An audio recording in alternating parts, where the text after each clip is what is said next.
Assalamualaikum warahmatullahi wabarakatuh. Alhamdulillah wassalatu wassalamu ala Rasulillah wa ala alihi wa sahbihi wa mawalah. Wala hawla wala quwwata illa billah. Amma ba'd.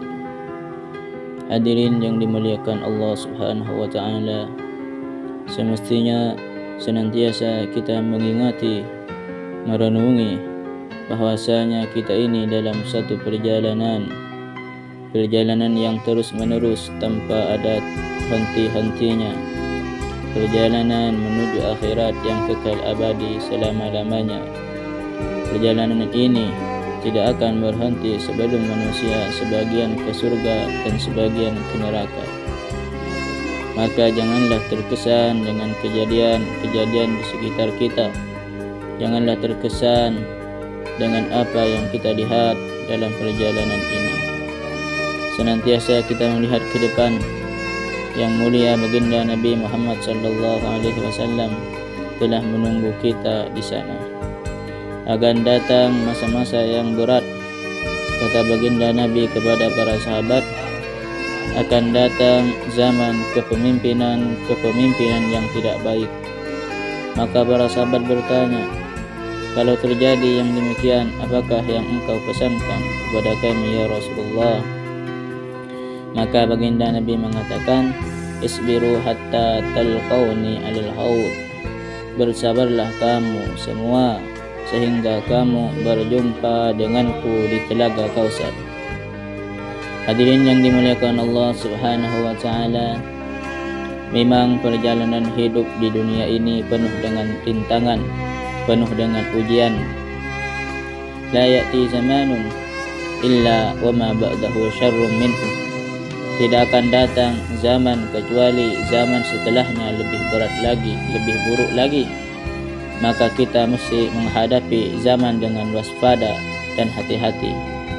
Akan datang suatu zaman yang tidak akan selamat pada zaman itu kecuali orang yang berdoa dan menangis kepada Allah seperti tangisannya orang yang tenggelam di tengah lautan. Tambah hari zaman tambah berat. Tetapi bila kita mengingati bahwasanya baginda Nabi menunggu kita di telaga Kausar, maka ujian-ujian zaman itu akan menjadi mudah bagi orang-orang yang beriman. Hadirin yang dimuliakan Allah Subhanahu wa taala, Allah telah mengutus 1024 nabi, 124.000 nabi, 313 rasul. Semua membawa pesan yang sama, ajarannya sama, bahwasanya tidak ada keberuntungan yang lebih besar melebihi orang-orang yang menggunakan umurnya, nafas-nafasnya, kehidupannya untuk taat kepada Allah Subhanahu wa taala.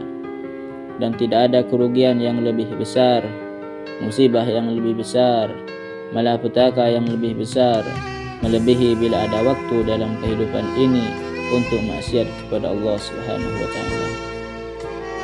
Allah telah mengutus para nabi dan para rasul, semua berpesan dengan pesan yang sama, bahwa setelah dunia ini adalah akhirat. Janganlah kamu terkesan dengan keadaan dunia ini. Kita ini dalam satu perjalanan. Rombongan pertama yaitu rombongan para nabi dan para rasul telah sampai ke tujuan,